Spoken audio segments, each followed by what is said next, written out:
So what makes the beekeeping project so special? First of all, it is self-supporting. The only thing we do is to provide an infrastructure and then the project works for itself. And second of all, it is very successful. We are growing at 20% in sales and production per year. Imagine this. The warm African sun glistening over endless fields of wildflowers, tiny wings fluttering in unison, and golden drops of liquid treasure being poured into jars not just for local markets, but for tables in Paris, London, New York, and Dubai. Yes, we're talking about honey, but not just any honey. This is pure, organic, chemical-free honey from Burkina Faso, so natural, it could be called sunlight in a jar. Now here's the shocking part. In just a few short years, Burkina Faso, a landlocked country once known only for cotton and livestock, has become one of Africa's fastest-growing honey exporters. And the secret? It's not giant factories. It's not expensive machines. It's the hands of thousands of rural farmers, men, women, and even children who have turned beekeeping into gold-keeping. This isn't just agriculture.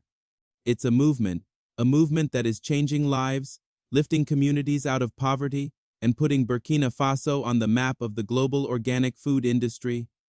Here on Afrique Vibe News, we dig into stories you won't hear on mainstream media, stories of African innovation, resilience, and economic transformation. And today, we're uncovering how this tiny insect is creating a big economic boom in Burkina Faso and why experts believe this honey rush could spread across Africa. Stay tuned, because what you're about to hear might just change the way you look at honey forever. Long before honey became a global export commodity for Burkina Faso, it was a quiet tradition. In rural villages, beekeeping was practiced mainly for personal consumption and cultural rituals. Families kept a few hives behind their homes, harvesting honey during certain seasons and using it as food, medicine, or even in traditional marriage ceremonies. But in the last decade, something shifted. Global demand for organic honey exploded. Countries like Germany, Japan, and the United States began searching for chemical-free honey, free from pesticides and antibiotics, and Burkina Faso's untouched countryside offered the perfect environment. Unlike in many industrialized nations, bees forage in pesticide-free wild landscapes, rich in acacia, shea, and baobab flowers. This gives their honey a distinct floral aroma and a flavor profile unmatched anywhere else in the world. International buyers soon noticed, and by 2020, small cooperatives were forming across the country to pool honey production and meet export standards.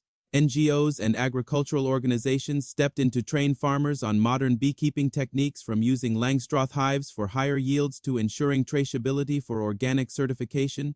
The result? Honey production in Burkina Faso tripled in just 5 years, with exports now reaching markets in over 20 countries. And here's the kicker: much of this honey is sold at premium prices, often 2 to 3 times higher than standard honey from industrial farms. But what's driving this growth isn't just foreign demand. It's the fact that beekeeping is one of the most profitable low-cost businesses in rural Africa. With minimal startup costs, a farmer can begin with just 2 hives and expand into dozens within a few years. And unlike other forms of farming, honey doesn't require vast amounts of water, fertilizers, or constant labor.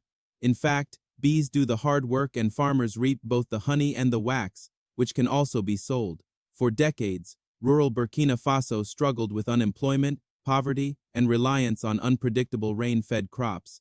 But the honey industry has introduced a sustainable income stream, especially for women and youth. Take the story of Assata Zongo, a 34-year-old mother from Kudugu. She started with 2 hives given to her by a local cooperative.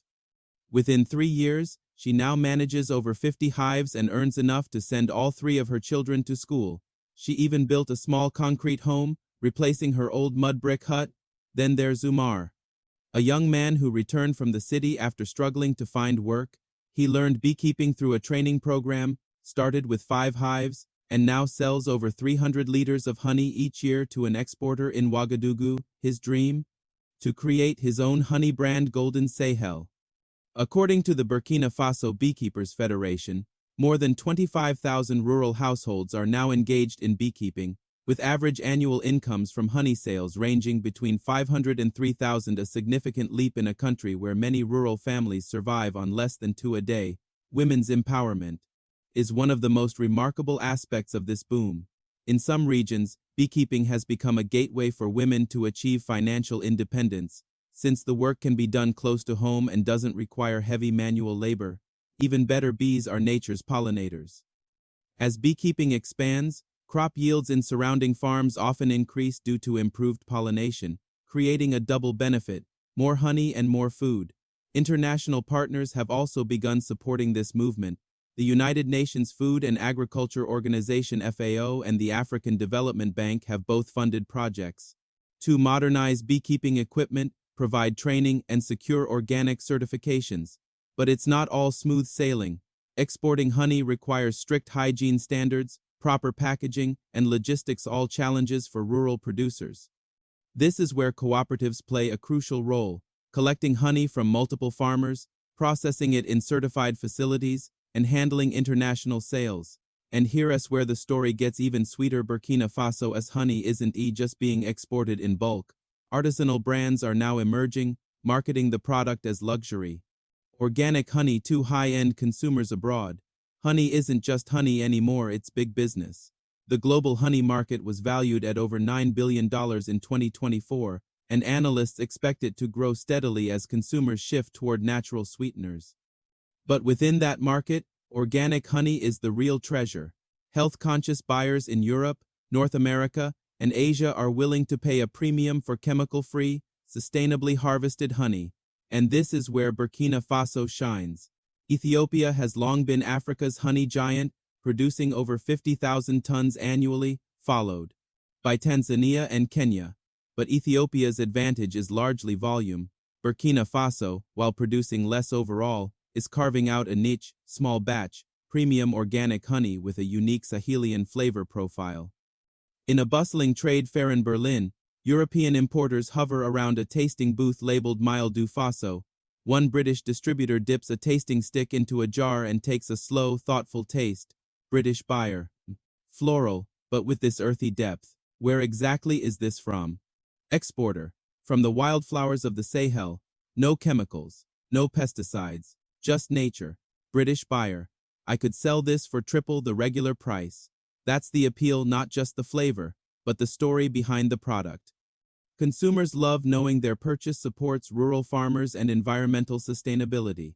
Trade data shows Burkina Faso's honey exports have grown by more than 250% in the past 6 years. Germany, France, and Belgium are the top buyers, but demand is rising in Japan and South Korea, where gift-giving culture values unique, high-quality products. Still, competition is fierce. Countries like New Zealand have turned products like Manuka honey into multi-million-dollar industries. Could Burkina Faso do the same? Experts say yes, but it requires branding, marketing, and quality control to maintain global trust. Dr. Fatoumata, an agricultural economist in Ouagadougou, puts it bluntly. Dr. Fatoumata, Ethiopia sells honey, New Zealand sells a story. If Burkina Faso can sell its story, the women farmers, the untouched wilderness, the community impact, then we're not just exporting honey, we're exporting hope. Until recently, beekeeping wasn't a national priority in Burkina Faso. The government focused heavily on cotton and livestock.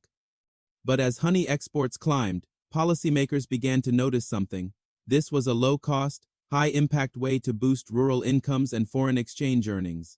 In 2023, the Ministry of Agriculture launched the Sahel Honey Initiative, a program aimed at doubling honey production within 5 years. The plan includes subsidized modern hives for rural farmers, training centers in each of the 13 regions, partnerships with certification bodies for organic and fair trade labels, a national honey brand to standardize quality and packaging. The government also cut export taxes for certified organic honey and offered microloans to small-scale beekeepers. During a televised event in Ouagadougou, Minister of Agriculture Adamas Awadogo stood before a crowd of farmers and exporters. Minister Sawadogo, our goal is simple: make Burkina Faso the honey capital of Africa. We have the flowers, the farmers, and the knowledge. Now we will have the support. This policy shift is already attracting investors.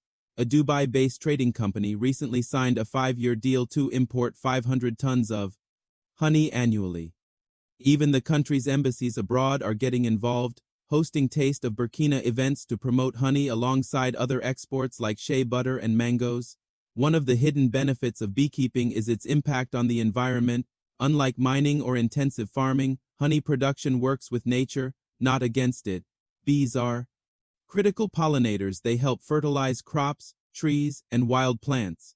In regions where beekeeping has expanded, local farmers have reported up to 30% higher yields in mango, sesame, and vegetable crops. And because bees rely on clean, healthy ecosystems, beekeeping indirectly encourages conservation. Villages with thriving apiaries are less likely to cut down forests for charcoal, knowing their hives depend on those flowering trees. In the Sahel, where desertification is a constant threat, this is vital. NGOs have even combined reforestation projects with beekeeping training, planting acacia, moringa, and shea trees to provide both shade and nectar sources. Eldarin. Before, the land was empty. Now, with the trees and the bees, the land lives again. Climate change is still a challenge. Droughts and unpredictable rains can affect flowering seasons. But honey is far more resilient than many crops, making it a safer bet for rural income in tough years. Of course, no boom is without its obstacles. Exporting to Europe and Asia means meeting strict standards for moisture content, purity, and absence of contaminants. Small-scale farmers often struggle to keep up without proper equipment. Transport is another hurdle. Rural roads can be rough, and honey must be kept cool to prevent fermentation. Some cooperatives have invested in refrigerated trucks, but these are expensive. Then there is the issue of counterfeit honey on global markets, cheap blends mixed with sugar syrup. This makes it even more important for Burkina Faso to build a reputation for trust and authenticity. Yet, as one cooperative leader in Bobo Dioulasso puts it, cooperative leader, challenges are like the smoke. When we harvest honey they sting, but they don't stop the work. So what's next for Burkina Faso's honey revolution? Industry insiders see three major opportunities. Value-added products: beeswax candles, propolis tinctures, royal jelly, and cosmetics made from honey and beeswax. Agro-tourism, offering travelers a chance to visit apiaries, taste fresh honey, and learn about beekeeping. Regional expansion, helping neighboring countries like Mali and Niger start similar programs, creating a West African honey corridor. Already, honey brands are appearing on Instagram and in high-end boutiques abroad. Mile Sahelian sells in Paris for over €20 a jar. A Tokyo gift shop recently placed an order for miniature honey bottles packaged in hand-woven baskets. Back in Kudugu, Asata Zongo, the mother who started with just 2 hives, is teaching a new group of women how to care for bees. She smiles as she hands a young trainee her first beekeeping suit. Asata, the bees changed my life. Now I help others change theirs. Economists predict that if Burkina Faso can scale up without losing its organic integrity, the honey industry could earn the country over $50 million annually within a decade. That's not just sweet, that's transformative. From the hum of bees in the Sahel to the shelves of gourmet stores in New York, Burkina Faso's honey journey is proof that small things can make a big difference. It's the story of rural families finding dignity and prosperity. It's the story of women breaking economic barriers. It's the story of a nation showing the world that you don't need oil, gold, or skyscrapers to compete. Sometimes, you just need bees. Here on Afrique Vibe News, we celebrate these stories because they redefine Africa's narrative, not as a continent of problems, but as a land of innovation, resilience, and opportunity.